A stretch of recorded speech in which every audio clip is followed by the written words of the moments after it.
नमस्कार, आप देख रहे हैं वीके न्यूज। मैं हूं सुनील राउत और आज हमारे साथ एक खास मेहमान है हमारे चैनल पर। उनके बारे में मैं कुछ आपको बता दूं। वो देश के टॉप पुलिस अफसरों में उनकी गिनती होती है। गुंडे और बदमाश इनके नाम से खौफ खाते हैं। ये बेहद सरल और सहज स्वभाव के हैं। इनका चरित्र बेदाग है। इनके पूरे सर्विस रिकॉर्ड में इन पर अब तक कोई दाग नहीं लगा है। 2003 बैच के ये आईपीएस अफसर है और अभी फिलहाल इंदौर का आईजी इनको बनाया गया है। और जब से इंदौर के आईजी बने हैं तब से शहर के माफिया, गुंडे और बदमाशों के लिए ये एक खौफ का पर्याय बन चुके हैं। बदमाश इनके डर से या तो जिला छोड़कर भाग चुके हैं या फिर अभी भागने की तैयारी कर रहे हैं। हमारे साथ मौजूद है इंदौर के नए आईजी हरिनारायण चारी मिश्रा जी। सर, बहुत बहुत स्वागत है आपका वीके न्यूज पर। जी, बहुत बहुत धन्यवाद आपके शुभकामनाओं के लिए। और मुख्य तौर पे आपने जिस तरीके से अपने सद्भावना व्यक्त की उसके लिए मैं आभारी हूँ। नहीं, आपका बहुत बहुत धन्यवाद जी। आपका व्यक्तित्व है। और थोड़ा मैं शुरू करूं इससे पहले जो दर्शक हमारे साथ जुड़े हैं उन्हें मैं आपके बारे में कुछ थोड़ा बताना भी चाहता हूं ताकि वो आपसे कनेक्ट हो पाए, आपसे हमसे कनेक्ट हो पाए। तो मैं हरिनारायण चारी मिश्रा जी को हमने इसलिए चुना है आज हमारे शो में और इसलिए हम इनसे बात कर रहे हैं क्योंकि सर को नवाचार के लिए जाना जाता है। ये जिस जिले में जाते हैं ये अपनी छाप छोड़कर आते हैं। ये अगर हम बात करें, ये सबसे पहले मैं चूंकि मध्य प्रदेश से ही हूं तो मैंने बहुत करीब से देखा है। जहां जहां सर गए हैं उनके बारे में मैंने पढ़ा है, सुना है। तो ये जबलपुर में गए। मैं जबलपुर संभाग से ही आता हूं। तो जबलपुर में जाकर इन्होंने अपनी छाप छोड़ी। अपने नवाचार के लिए जाने जाते हैं। उन्होंने यहां पर एक संजीवनी हेल्पलाइन की शुरुआत की थी। दरअसल जबलपुर जो जिला है वो सुसाइड के मामले में देश में कभी नंबर 1 हुआ करता था, लेकिन सर ने एक संजीवनी हेल्पलाइन वहां शुरू की और उसका नतीजा ये हुआ कि उस पर काफी हद तक उस सुसाइड के मामलों पर लगाम पाई जा सकी। सर बाद में खंडवा में गए तो खंडवा कम्युनल टेंशन के लिए बहुत जाना जाता था। वहां सांप्रदायिक तनाव बहुत बना रहता था। तो सर ने कुछ ऐसी टेक्निक लगाई, जिस तरह की उनकी कार्यशैली रही है वहां पर उस चीज पर उन्होंने लगाम लगाई उन घटनाओं पर। इसके लिए उन्हें पुरस्कार भी दिया गया था राज्य सरकार की ओर से। इंदिरा शांति पुरस्कार, इन्हें इंदिरा गांधी शांति पुरस्कार दिया गया। इसके बाद ये बालाघाट गए तो नक्सल प्रभावित जिला था। उन घटनाओं पर इन्होंने लगाई। नक्सलियों ने इनके खौफ से या तो सरेंडर कर दिया या फिर वो एनकाउंटर में मारे गए। इसके बाद जब वो डकैतों के लिए कुख्यात चंबल वाले ग्वालियर में गए तो वहाँ गुंडे और बदमाश इनके डर से भागने लगे और वहां पर इन्होंने ताबड़तोड़ कार्रवाई की। इसके बाद इंदौर आए तो इंदौर में भी इन्होंने खूब काम किए और इंदौर में अभी इनकी दूसरी पारी है। इन्होंने इंदौर में भारत की पहली महिला स्वावलंबन डेस्क भी बनाया। ये भी रिकॉर्ड इनके नाम है।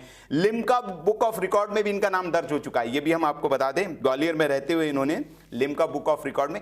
लंबी फहरिस्त है। जितना मैं इनके बारे में बताऊं आपको उतना कम है, लेकिन मैं चूंकि इसलिए बता रहा हूं आपको ताकि आप इनसे कनेक्ट हो पाए और ज़्यादा से ज़्यादा आप इनसे समझ पाए कि किस मिजाज के अफसर हैं। वैसे बहुत सरल और सहज स्वभाव के हैं और भी इनकी कई क्वालिटियां हैं, वो आगे हम बताएंगे। लेकिन हाल फिलहाल हमने इनको इसलिए जोड़ा है क्योंकि इंदौर में देश का सबसे बड़ा एक ड्रग कंसाइनमेंट पकड़ा गया है और बहुत चर्चा में आई है इंदौर पुलिस। तो मैं सबसे पहले हरिनारायण चारी मिश्रा जी आपसे वही सवाल पूछना चाहूंगा। इतनी बड़ी आपने कार्रवाई की, बड़ी चर्चा का विषय बना हुआ है ये देश भर में, लेकिन ये कार्रवाई आपने की कैसे, ये सब जानना चाहते हैं। तो थोड़ा क्या आप दर्शकों को बता सकते हैं कि कैसे आपको टिप मिली और कैसे आपने ये कार्रवाई की? आज के अगर किसी शहर की अगर हम बड़ी चुनौती देखें जी, तो वो चुनौती कहीं ना कहीं बढ़ता हुआ ड्रग और उसका बढ़ता हुआ प्रसार है। जी, आपको किसी राष्ट्र को अगर पूरी तरीके से राष्ट्र खोखला हो सकता है जी, तो उसको सबसे ज्यादा जो चीज उस तरफ ढकेल सकती है या उस तरफ उसको विनाश की तरफ ले आ सकती है वो ड्रग्स है। जी, आप इतिहास के अगर पन्नों में चलें तो जब देखेंगे कि चीन में जब ब्रिटिश वहां गए थे और उन्होंने देखा कि वहां के स्थानीय लोगों से अस्थानीय लोगों पर पूरी तरह से प्रभुत्व नहीं कर पा रहे हैं, जी, तो उन्होंने वहां पर अफीम का प्रसार शुरू किया जी, और अफीम पूरी तरह से लोगों युवाओं के बीच में फैलाना शुरू किया ताकि इनको नशे में आदी बनाकर इन पर ज्यादा बेहतर ढंग से नियंत्रण किया जा सके। बाद में वहां के लोग जो कुछ जागरूक हुए उन्होंने उसका विरोध शुरू किया और इतिहास में हम देखते हैं कि दो बड़े युद्ध हुए चीन की तरफ से, जो राष्ट्रवादी युद्ध हुए जी वो दो बड़े युद्ध हुए ब्रिटेन के लोगों के बीच में और वहां के जो चीन के जो स्थानीय निवासी थे। जी उसे प्रथम अफीम युद्ध और द्वितीय अफीम युद्ध कहते हैं। जी जी और उस अफीम युद्ध से निकलने के बाद एक मजबूत राष्ट्र के रूप में, एक मजबूत शक्ति के रूप में फिर चीन धीरे धीरे उभरा। वही स्थिति अगर देखें तो वही स्थिति यहाँ पर थी। वही जी स्थिति अगर हम जिक्र करें तो भारत में भी उसी तरह की चुनौती है। जी भारत में चुनौती किसी दूसरे देश से लड़ाई नहीं है, किसी दूसरे जगह से कोई दूसरा व्यक्ति नहीं कर रहा है, लेकिन युवाओं को अगर मजबूत बनाना है, युवाओं को अगर ताकतवर बनाना है तो हमें ड्रग्स के दायरे से बाहर निकालना होगा। जी हमारा देश दुनिया का सबसे युवा देश है, हम दुनिया में सबसे ज्यादा शक्तिशाली हैं अगर युवा शक्ति के मामले में देखें। जी लेकिन उस शक्ति तभी तक है जब हम युवाओं की ऊर्जा को सकारात्मक ऊर्जा दे सकते हैं। जी अगर युवा नकारात्मक तरीके से बढ़ेंगे, हम देखते हैं कि रोज हम लोग जो अपराध है उसका विश्लेषण करते हैं, जी उसमें आपके 90 से 95% जो अपराध है, जी 95% अपराध वो अपराध जो कि सेंसिटिव हैं, जो सनसनीखेज है, जी वो सारे के सारे जो अपराध अगर हम देखेंगे तो युवाओं के द्वारा किए, और उन युवाओं के द्वारा किए जाते हैं जो ड्रग के आदी हैं जी और उनका जो एज ग्रुप है 18 से 25 साल के बीच का है। तो हमें इसको लेकर के उतनी संजीदगी रखनी पड़ेगी। हम लोगों ने जब विश्लेषण किया तो हम लोगों ने उससे एक युद्ध के रूप में लिया। पूरे, हालांकि मध्य प्रदेश में आजकल पूरे प्रदेश में इस तरह के ऑर्गेनाइज क्राइम पर प्रहार हो रहा है, लेकिन हम लोगों ने इंदौर में एक बड़े स्तर पर इस मुहिम को और तेज गति दी। जैसे कि अगर हम जिक्र करें तो पूरे तरीके से हम लोगों ने जो ऑर्गेनाइज जो हथियार हैं, आपने देखा होगा हथियारों के कई बड़े खेप यहाँ पकड़े गए। यहाँ आसपास के कई जिलों में सिकली घर है जहाँ पे बड़े पैमाने पर हथियार बनाए जाते हैं, तो उन पर हम लोगों ने काफी प्रहार किया। हम लोगों ने कई ऐसे रैकेट जो कि भूमाफिया हैं, कई जो ऑर्गेनाइज क्रिमिनल्स हैं जो कि बाहर से आकर के यहाँ पे लूट और बड़ी घटनाएं करके चले आ रहे थे, उनमें कई गिरोहों का यहाँ पे पर्दाफाश किया गया, बड़ी कार्रवाइयां हुई, एक इनकाउंटर भी हुए यहाँ पे एक बैंक गिरोह का। उस कड़ी में हम लोगों ने जब तह में गए तो पाया गया कि इसमें सबसे महत्वपूर्ण ड्रग के माफिया पर प्रहार करना जरूरी है। और उसका पूरी तरीके से यहाँ पर जब हम लोगों ने पिछले साल लगभग हम लोगों ने 765 लोगों पे इस तरह की कार्रवाई की। 765 बड़ी कार्रवाइयां हुई जो इस तरह की रही, यानी कि 2020 में। उस कड़ी में जो बहुत सारे छोटे छोटे टुकड़े निकल के आए, जो छोटे छोटे चित्र निकल के आए, तो उससे एक बड़ी तस्वीर उभरी उससे एक बड़ी तस्वीर उभर करके सामने आई। और उस तस्वीर को अगर हम देखें, जो एक तस्वीर व्यापक रूप से उभर के सामने आई, तो हमें लगा कि एक बहुत बड़े राष्ट्रीय अंतरराष्ट्रीय स्तर का भी एक ऐसा नेटवर्क है जो कि एक काले अंधेरे के बीच में एक गुमनाम साये में चल रहा है और युवाओं को प्रभावित कर रहा है। एक महीने हमारी टीम ने कड़ी मेहनत की, लगातार उन छोटे छोटे टुकड़ों को, सूचनाओं को संकलित किया, इकट्ठा किया, और फिर हम लोगों ने कार्रवाई की जिसमें एक ऐसे बड़े रैकेट का हुआ जो कि 70 करोड़ के एक बड़े ड्रग्स के गैंग का पर्दाफाश हुआ। वह कई शहरों से गुजरा, कई जगहों से तार जुड़े थे, कई बड़े शहरों में नेटवर्क फैला था, और उस कड़ी तक अंततः हम लोग उसके तह तक पहुंचे और तब जाकर के एक खुलासा हुआ। मुख्य तौर पे इसमें एक टीम की, आप समझ सकते हैं, जिसने पूरी हमारी टीम थी लगभग उसमें 17-18 लोगों की, और एक महीना तक काम करना। और उसमें से इस बात का डर था कि अगर एक व्यक्ति से भी एक छोटे से सूचना का छोटा टुकड़ा भी अगर कहीं बाहर आता तो पूरा जो ऑपरेशन फेल हो जाता। बिल्कुल बिल्कुल, इसीलिए आपके इस ऑपरेशन की जब हाल फिलहाल में शिवराज सिंह चौहान मुख्यमंत्री इंदौर आए तो उन्होंने तारीफ की, इंदौर पुलिस की भूरी भूरी प्रशंसा की, और उन्होंने आपको फ्री हैंड भी दिया है कि आप ऐसे लोगों को एकदम नेस्तानाबूद कर दीजिए। तो क्या अभी ये जो गैंग पकड़ा गया है, इसने क्या क्या खुलासे, कुछ और खुलासे किए जिससे कि आपको और कामयाबी आगे मिल सके? यह देखें तो गैंग 3 स्तर पर जुड़ा हुआ है जी। एक स्तर जो कि उत्पादन करता है, और दूसरे शहरों में इसकी एक महत्वपूर्ण जड़ें हैदराबाद के आसपास पाई गई। अच्छा। वहां से दूसरा गैंग जो कि मंदसौर से जुड़ा हुआ था, जिसको वहां से लेकर के अन्य शहरों में लाता था जी। और तीसरा वह गैंग का हिस्सा जो कि लोकल लेवल पर इन चीजों को उन लोगों तक पहुंचाता था जो कि ड्रग के आदी हो चुके थे जी। इसमें सबसे महत्वपूर्ण और जो इम्पोर्टेंट बात जो हमारे जानने लायक है कि इसमें यह गैंग उन युवाओं को टारगेट करता था जो कि पढ़ने के लिए शहर में आए थे, बाहर से शहर में आए थे, लेकिन उसके साथ ही साथ वो उतने ज्यादा परिपक्व नहीं थे। पहली बार वो उन्मुक्त गगन में सांस ले रहे थे, पहली बार उनको इस तरह का माहौल मिल रहा था।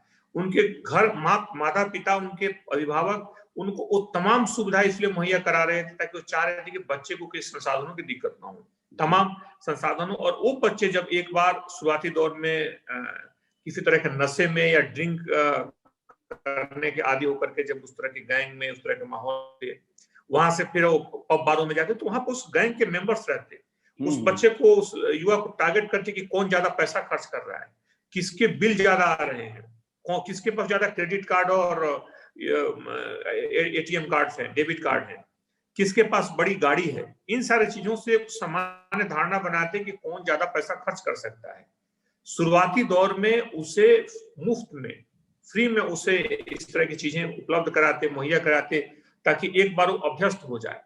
और एक बार अगर वो अभ्यस्त हो गया तो फिर एक बार उठाने के बाद, एक बार इस दलदल में फंसने के बाद निकलना बड़ा मुश्किल। जी जी, तो ये जो बहुत सारी चीजें आप बता रहे हैं आईजी साहब जी, आप ये बहुत सारी चीजें जो बता रहे हैं, ये सिमिलर, मतलब जो ड्रग वाली एक आंटी पकड़ी गई है, एक उनके बेटे की एक गर्लफ्रेंड भी पकड़ी गई है, तो ये उसी तरह की चीज करती थी, पब में जाकर इनके निशाने पर युवा होते थे, तो क्या उनसे इनका लिंक है? मुख्य तौर पर सीधे उनसे, उस गैंग से सीधे नहीं जुड़े, लेकिन कुछ ऐसे बीच के कुछ ऐसे ड्रग पैडलर हैं जो दोनों में कॉमन है। अच्छा अच्छा, जो ड्रग पेडलिंग उनके लिए भी करते थे और इनके लिए भी करते थे, क्योंकि ऐसे बहुत ज्यादा संख्या में लोग नहीं होते, कुछ ही लोग होते हैं जो लोगों को पहचान सकते हैं, जो इस तरह का, जो इनका गोरख धंधा है, जो इनका काला व्यवसाय है, उसमें ये लोग एक दूसरे को परखने और पूरी तरह से विश्वास जमने के बाद ही ये ड्रग्स देते हैं और उन चीजों को पहुंचाते हैं। इसलिए बहुत ज्यादा लोग इस तरह के चीजों में नहीं है, लेकिन जो लोग हैं वो लोगों को पहचानते हैं कि कौन ड्रग्स लेता है और किसको करना है, तो कुछ लोग उसमें कॉमन है। हालांकि दोनों अलग अलग ग्रुप है, लेकिन ये सही है कि कई जानकारियां उन गैंग से आई, उस गैंग के जो लगभग 2 दर्जन से ज्यादा जो लोग पकड़े गए, उसमें जो पुलिस ने कार्रवाइयां की, तो जो सूचनाएं आई, उन सूचनाओं को जैसे कि छोटे छोटे एक तस्वीर का टुकड़ा फेंका हुआ और उसको जोड़ जोड़ कर आप एक पूरी तस्वीर बनाए, उसी तरह छोटी छोटी सूचनाओं को लेकर के एक हम लोगों ने एक सूचना विकसित की और जिसके बाद एक कार्रवाई कर। अच्छा सर, ये खबर ये भी आ रही कि इसे विदेश से भी लिंक जुड़े हुए, कुछ साउथ अफ्रीका का भी लिंक मिला है कि सिंथेटिक ड्रग बनाकर वहां ये एक्सपोर्ट करते थे, तो ऐसी भी कुछ बात है सामने आई? यहाँ पर शुरुआती दौर में जब हैदराबाद में इसको, हैदराबाद की जो मुख्तलिफ पे जो सबसे बड़े ड्रग के व्यवसाय करने वाले जिसको पकड़ा गया, जिस अपराधी को जी, तो उसने इसमें जरूर साउथ अफ्रीका का नाम लिया है कि साउथ अफ्रीका में इसको एक्सपोर्ट करने के बहाने हमने दिया था और वहां से फिर मंदसौर से होते हुए वो जाती। लेकिन मुख्य तौर पर देखें तो अभी साउथ अफ्रीका से जुड़े कोई बहुत प्रमाणिक जानकारी अभी नहीं है कि साउथ अफ्रीका में किसको भेजते। लेकिन ये तय है कि ये पूर्व में भी इस तरह से भेजते रहे होंगे। हमारी टीम अभी दूसरे शहर में, हैदराबाद में भी हमारी टीम है, हाँ कई शहरों में हमारी टीमें हैं, लगातार इसमें काम कर रही है। तो इसमें मुख्य तौर पर हमारा फोकस जरूर है इन सारे बिंदुओं पे, लेकिन ये तय है कि भारत के कई बड़े बड़े शहरों में इन्होंने इस तरह के पांव पसारने शुरू कर दिए। तो सर ये बताइए कि अभी तक जो आपकी कार्रवाई हुई है, तो कितने ड्रग पैडलर्स को आपने अब तक गिरफ्तार किया है और क्या लक्ष्य है आपका कि इंदौर को ड्रग फ्री सिटी का आपने क्या लक्ष्य रखा है कि इस समय तक हमें ड्रग फ्री सिटी बनानी है? 2021 में कल किसी समाचार पत्र ने इस बात पे हमसे चर्चा की। मैंने कहा कि देखिए अभी इस साल जो सबसे बड़ा जो हमारा लक्ष्य होगा वो इंदौर को ड्रग मुक्त सिटी बनाने के लिए पुलिस ने हेल्पलाइन नंबर भी जारी किया है जो सिर्फ ड्रग के लिए डेडिकेटेड है। और हमारी इच्छा है, हम लोग चाह रहे हैं कि उस लोग जानकारी दें, गोपनीयता से दें और हर उस ड्रग के पैडलर पर कार्रवाई की गई। आज ड्रग के 2 बड़े पैडलर जो इस व्यवसाय से जुड़े थे, 2 लोगों के आज अतिक्रमणों को, जो बड़े बड़े अतिक्रमण थे, उनके 2-3 करोड़ की बड़ी उन्होंने इमारतें खड़ी कर रखी थी इस काले धंधे से, उसके अतिक्रमण को देखा गया और जब पाया गया कि अतिक्रमण में है तो उसको एक वैधानिक दायरे में उसको उनको तोड़ा भी गया। तो मुख्य तौर पर अगर हम देखें तो पुलिस की जो लड़ाई है, जिसमें जो इस पूरी लड़ाई में जो नगर निगम प्रशासनिक हमारी पूरी टीम जिस तरह से मिलकर काम कर रही है, ये लड़ाई जारी रहेगी और इस लड़ाई के बल पे हमें पूरा विश्वास है कि 2021 में इंदौर शहर को पूरी तरह से हम लोग ड्रग मुक्त बनाएंगे। जी बिल्कुल, आपकी यही कार्यशैली है, इसीलिए गुंडे बदमाश एकदम आपसे खौफ खाते हैं। और कहा यह भी जाता है कि आपकी कार्यशैली को सीएम योगी आदित्यनाथ बहुत प्रभावित है आपकी कार्यशैली से, और उसके बाद उन्होंने भी अपनाया है और बुलडोजर एकदम वो भी लेके निकल पड़े जिस तरह से आप कार्रवाई करते हैं गुंडे बदमाशों के ऊपर।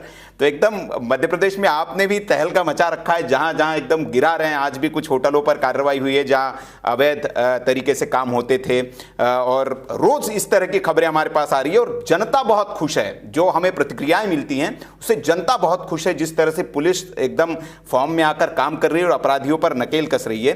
लेकिन मिश्रा साहब, एक चुनौती और एक बड़ी आपके सामने है। इंदौर से बहुत खबरें हमारे सामने आती रहती है, साइबर क्राइम, क्योंकि पेटीएम डिजिटल पेमेंट का दायरा जो है वो बहुत बढ़ गया है। और हम देख रहे हैं कि एक पिछले दिनों एक महिला को आपने गिरफ्तार भी किया है, जो पेटीएम कपड़ों के शोरूम में जाकर पेटीएम फेक ऐप दिखाकर ले जाती थी। अब तो ये दायरा सब्जी वाले और दूध वालों तक पहुंच गया, उनको भी लोग चूना लगाने लग गए। तो कैसे निपटेंगे इससे? ये बड़ी चुनौती है आपके सामने। देखिए, अगर हम देखें तो पिछले लॉकडाउन के दौरान सबसे ज्यादा जो क्राइम बढ़ा जी, वो साइबर क्राइम था, और उसका कारण यह था कि तकनीकी रूप से हम लोगों ने काफी उन्नति की, तरक्की की। जी, आप देखें तो कोर्ट्स में जिस तरीके से पेशी ऑनलाइन होने लगी, ज्यादा फायदा वीडियो कॉन्फ्रेंस के माध्यम से, बहुत सारे ऑफिसेज, बहुत सारी जानकारियां सब ऑनलाइन चलने लगी। तो फिर तरह जो ई बैंकिंग है उसका भी प्रसार बड़ी तेजी से हुआ।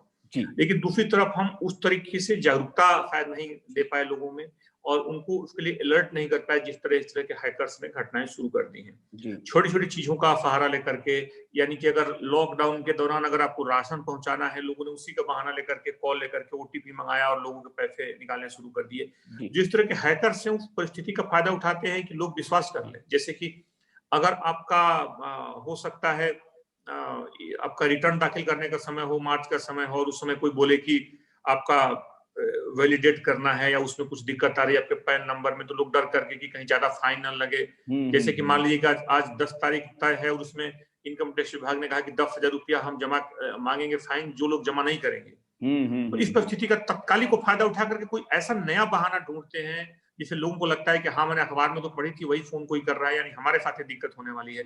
और उसके बाद पढ़े लिखे लोग भी, बड़े अच्छे पढ़े लिखे वैज्ञानिक पृष्ठभूमि के लोग भी इन अविश्वासों में आ जाते हैं। कई बार लोग लालच में, यानी कि बहुत ज्यादा मुनाफा देने की बात करते हैं, कई बार ऐसे गिफ्ट लोगों को बताते हैं कि भेजते हैं, और उसमें हमें ध्यान रखना चाहिए कि कोई भी ओटीपी शेयर कभी नहीं करना है, हमें कोई भी जानकारी नहीं देना है, कोई भी बैंक हमारी बैंक से संबंधित जानकारी कभी फोन पर नहीं पूछता है। इन चीजों का हमें ध्यान रखें, और हम किसी भी व्यक्ति से अपनी निजी बैंकिंग जानकारी कभी शेयर ना करें। अगर हम छोटी छोटी बातों का ध्यान रखें, किसी भी लिंक को ना खोलें जो दूसरी तरफ से कोई लिंक अचानक दे, हम अपने कंप्यूटर पर ही प्रयोग करें। मुख्य तौर पे जो साइबर क्राइम से हमारे, जो मुख्य तौर पे हमारे ई बैंकिंग से संबंधित जो मुद्दे हैं, किसी भी ऐसे किसी पब्लिक नेटवर्क का यूज ना करें, जैसे एयरपोर्ट पे, रेलवे स्टेशन वगैरह पे। तो इन सारे चीजों से आसानी से हैकर्स इस्तेमाल कर लेते हैं। तो हम इन चीजों का अगर ध्यान रखें तो मुझे लगता है कि शायद हम ज्यादा बेहतर ढंग से। तो इंदौर में इस तरह का जो गिरोह एक सक्रिय हो रहा है, पेटीएम वाली जो धोखाधड़ी बड़ी, इसके लिए कोई कार्य योजना आप लोग बना रहे हैं? मुख्य इस गैंग के साथ साथ ऐसे बहुत सारे गैंग से जो इस तरह से सक्रिय हैं, और हम लोगों ने लगातार हर गैंग को पकड़ा है। आपको बताना चाहूंगा कि 2017 में हम लोगों ने यहाँ पर देश की पहली साइबर हेल्पलाइन शुरू की है जी, इंदौर में। और उस साइबर हेल्पलाइन की विशेषता ये है कि अगर आपका कोई जैसे मान लीजिए कि कोई पैसा अगर अचानक चला गया, कुछ पैसे, तो उसमें कुछ देर तक बैंक होल्ड रखता है, और उस दौरान और उस व्यक्ति को समझ में नहीं आता है कि हम कहाँ फोन करें। अगर उस हेल्पलाइन पे हम फोन करते हैं तो उनके पास सारे बैंक, पेटीएम, ईपे जितने भी सर्विसेज हैं सबके हेल्पलाइन नंबर, बाकी चीजों की जानकारी रहती है।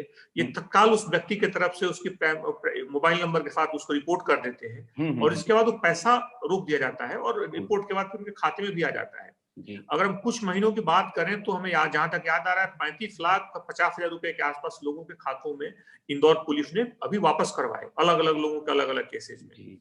तो इसमें लोगों को तत्काल राहत देती है। हमारा जो नंबर है, वो हमारा जो व्यवस्था है, वो मतलब समझ सकते हैं कि हॉस्पिटल तो नहीं है, लेकिन एक एम्बुलेंस की तरह जरूर है कि आपको आपातकाल में तत्काल राहत देती है। जी, इसीलिए आपकी प्रशंसा होती है कि नवाचार के लिए आपको जाना जाता है कि आप नब्ज पकड़ते हैं और बीमारी की तुरंत, मतलब तात्कालिक उसका इलाज जो है वो तुरंत कर देते हैं। तो ये इसके लिए बहुत बहुत आपको बधाई कि इतने लोगों की आप मदद कर रहे हैं और लोगों के पैसे भी रिकवर करा रहे हैं। लेकिन मिश्रा जी, हाल के दिनों में इंदौर में देखा हमने, एक घटना हुई चांदन खेड़ी में, और उसके बाद जिस तरह से पत्थरबाजी, प्रदेश के कई जगह से इस तरह की घटनाएं आ रही है। मुख्यमंत्री शिवराज सिंह चौहान को इसके बाद कहना पड़ा कि ऐसे उपद्रवियों के लिए हम कानून सख्त बनाएंगे ताकि इस तरह की पत्थरबाजी न हो। तो इस पर आपकी क्या राय है, कैसे इसको निपटा जा सकता है? क्योंकि अफवाहों का भी बहुत बाजार होता है, अफवाहें बहुत फैलती हैं। सोशल मीडिया के इस दौर में अफवाहों को नियंत्रित करना सबसे बड़ी चुनौती है जी। उस समय घटना हुई, घटना में उसमें कार्रवाइयां भी हुई हैं, उसमें लगातार कार्रवाई चल रही है, 30 के आसपास लोग भी गिरफ्तार हुए हैं। लेकिन उस दौरान कई ऐसे वीडियो आए जो इस घटना से जुड़े हुए ही नहीं थे। 6-7 ऐसे वीडियो आए जो दूसरे शहरों के, दूसरे प्रदेशों के थे और तत्कालिक दौर में व्यक्ति को नहीं पता रहता है, उस व्यक्ति को अनुमान नहीं रहता है कि कहाँ के है, और आवेश में कई बार उस वीडियो को देख करके या उसके मनोदशा में दूसरी घटनाएं हो जाती हैं। जी। इसलिए आवश्यक है कि इन चीजों को हम न फैलने दें, और इसमें पुलिस ने यहाँ पे कड़ी कार्रवाइयां भी की हैं। जब भी अफवाहें फैली हैं उनको रोकने के लिए भी कार्रवाई की है। बहरहाल उस घटना में पुलिस ने तत्परता से कार्रवाई की और निश्चित तौर पे घटना को तत्काल नियंत्रित किया। जी, एक और मुद्दा बड़ा चर्चा में, उस पर भी मैं आपसे जानना चाहूँगा। लव जिहाद को लेकर कल ही कानून वो नोटिफाई हो गया है और उसके लागू हो गया है। इस तरह की घटनाएं प्रदेश में बहुत आ रही है, तो इसको लेकर कोई कार्य योजना इंदौर पुलिस की, कैसे इस पर लगाम लगाई जा सके? इस बारे में यहाँ पर कानून के अंतर्गत आने वाले दिनों में जो भी केसेज आएंगे उस कानून की परिधि में, कानून के दायरे में कार्रवाई की जाएगी। चलिए, हरिनारायण मिश्रा जी, आप एक सख्त पुलिस वाले तो है भी, लेकिन दर्शकों को मैं ये भी बता दूं कि आप मतलब सख्त के साथ साथ इनका एक कॉम्बिनेशन है कि बहुत कोमल सरल स्वभाव के तो है ही, लेकिन एक कवि भी है। कहा यह जाता है कि कवि तो कोमल हृदय होता है, लेकिन ये तो एक इनका पेशा जो है बड़ा सख्त है और ये कोमल हृदय। तो ये कॉम्बिनेशन कैसे, आप मतलब कवि हृदय कैसे? मुझे लगता है कि एक पुलिस अधिकारी होने के लिए आपको संवेदनशील होना जरूरी है जी। आप, क्योंकि पुलिस की जो शक्तियां होती हैं एक आम आदमी से जुड़ी होती हैं, उसके एक लाइफ इन लिबर्टी से जुड़ी होती है। पुलिस में शक्तियां होती है, अगर आप दुरुपयोग करता है अगर कोई, तो बहुत ज्यादा एक व्यक्ति को पीड़ा हो सकती है, पीड़ा पहुंचा सकता है। अगर कोई इसका सदुपयोग करे तो निश्चित तौर पे एक व्यक्ति को हम राहत दे सकते हैं, उसको एक चेहरे पे मुस्कान ला सकते हैं। तो मुझे लगता है कि हर पुलिस अधिकारी को संवेदनशील होना चाहिए। और आपने देखा होगा कोरोना में हमारी पुलिस ने बड़ा संवेदनशीलता से काम किया, बड़े ही बेहतर ढंग से काम किया, समानुभूति से काम किया। तो मुझे लगता है कि हर अधिकारी को होना चाहिए, और हम लोग कोशिश करते हैं कि हम लोगों से जुड़ करके उनके नजदीक पहुंच करके उनकी समस्याओं को समझें, उसको दूर करें। और जहां तक अपराधियों के लिए हमें पूरी तरह से सख्त होना चाहिए, पूरी तरह दृढ़ता से और कठोरता से कार्रवाई करनी चाहिए। उसी तरह एक अच्छे व्यक्ति को भी ऐसा लगना चाहिए कि कानून में उसकी जो आस्था हो रोज रोज दृढ़ हो। जी, तो बिल्कुल एक सख्त और नर्म दिल का कॉम्बिनेशन है मिश्रा जी। तो कोई कविता कुछ सुनाना चाहेंगे आप हमारे इस वक्त वीके न्यूज़ के दर्शकों को, ताकि ये भी आपकी एक जो कला है उससे परिचित हो पाए? कोई लाइनें हो कुछ जो आप सुनाना चाहे? लाइन में एक जरूर, मुझे एक लाइन जो पसंद है उसको मैं कहना चाहूंगा जी कि पथिक कुशलता क्या, पथिक कुशलता क्या, जब राह में बिखरे सूल न हो। नाविक की धैर्य कुशलता क्या, जब धार आए प्रतिकूल न हो। क्या बात, क्या बात, बहुत शानदार। और इसमें संदेश भी है आपका। और अंतिम जाते जाते एक सवाल आपसे मिश्रा जी, युवाओं के लिए, क्योंकि कई युवाओं के आप प्रेरणा स्रोत भी है हम जब बात करते हैं, तो क्या संदेश देना चाहेंगे? वो आपकी तरह एक अच्छा पुलिस अधिकारी कैसे बन सकते हैं? क्या करे वो कि आपकी तरह एक अच्छा पुलिस अधिकारी बने? क्योंकि कई लोग हैं पुलिस फोर्स में आना चाहते हैं, तो उनको कैसे मार्गदर्शन करेंगे आप? मुझे लगता है कि हम कहीं भी, किसी भी विषय में, किसी भी दिशा में, किसी भी क्षेत्र में काम करें, हमें एक अच्छा एक व्यक्ति होना चाहिए, एक संवेदनशील व्यक्ति होना चाहिए, संवेदनशील नागरिक होना चाहिए सबसे पहले। और हम जिस जगह पे भी हों संवेदनशीलता से और अगर गंभीरता से काम करें तो हम काम को उसी बेहतर ढंग से कर सकते हैं। हम अपने जो भी काम करें उस काम के प्रति सम्मान रखें। हर काम महत्वपूर्ण है, हर काम बड़ा है। किसी कार्य के प्रति, कोई भी कार्य ऐसा ना हो, उस कार्य को अगर हम बेहतर ढंग से करें तो उसे अनोखा बना सकते हैं, उसे एक अनूठा रूप दे सकते हैं। हमारे यहाँ एक लोग सोचते हैं कि कांस्टेबल मतलब अगर हम तो बहुत कुछ नहीं कर सकते। एक कांस्टेबल हमारे यहाँ है आपने ट्रैफिक में सुना होगा, जिसने देश भर में नाम किया अपनी जी, अनूठी जी, शैली से। जी, जी, वहां उसी को एक नया कला बना दिया। जी। तो मेरा मानना है कि जो व्यक्ति अगर ठीक ढंग से हम काम करें तो हर काम को एक अनोखापन दे सकते हैं, एक उस जी। मौलिकता दे सकते हैं, जी। और हम बेहतर ढंग से, मुझे लगता है कि जहां वहां से हमें शुरुआत करनी चाहिए। जी, चलिए बहुत बहुत शुभकामनाएं सर आपको। 2021 तक आप इंदौर शहर को ड्रग फ्री सिटी बनाएं, ऐसी शुभकामनाएं हैं। और आप जिस तरह से अपराधियों के मन में खौफ पैदा कर रखा है आपने, ये खौफ बरकरार रहे और अपराधी बिल्कुल आपके नाम सुनकर ही कांपे, ये शुभकामनाएं हैं। और ऐसे ही आप काम करते रहें। वीके न्यूज़ को समय देने के लिए आपका बहुत बहुत शुक्रिया। आगे भी हम सर से मौके मौके पर बातचीत करते रहेंगे जब इस तरह की कार्यवाही होती रहेगी। बहुत बहुत शुक्रिया सर आपका। बहुत बहुत धन्यवाद। बहुत बहुत